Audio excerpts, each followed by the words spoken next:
Welcome to Ethanol Producer Magazine's top headlines from the past week. I'm your host, Jill Nelson. Iowa ethanol plants produced record 4.3 billion gallons of fuel in 2018, according to the Iowa Renewable Fuels Association, up from 4.2 billion gallons in 2017.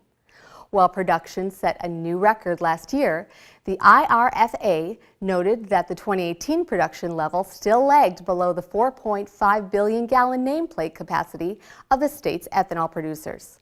Overall, Iowa is expected to account for approximately 27% of total U.S. ethanol production for 2018.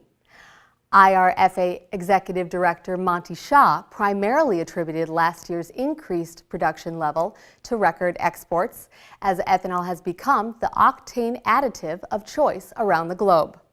However, Shaw also cautioned that despite last year's success, rampant small refinery exemptions to the renewable fuel standard and the trade dispute with China have stunted margins. The U.S. EPA could soon have a new administrator. On January 9th, President Trump formally nominated Andrew Wheeler to serve as EPA Administrator. Wheeler has held the post of acting administrator since July 9, 2018, following Scott Pruitt's resignation earlier that month.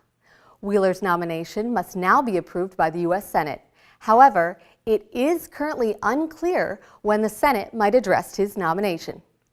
The U.S. Energy Information Administration is taking action to gather more comprehensive data on U.S. biofuels, particularly ethanol. The agency is seeking public comments on several changes it intends to make within its petroleum supply reporting system, including those related to data collection on ethanol and other biofuels.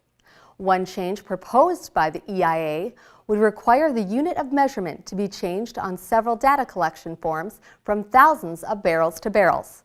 The change could help the agency better track relatively small volume products, such as E85. Read more about this story on ethanolproducer.com. Thanks for tuning in. We'll be back next week with more of the ethanol industry's top stories.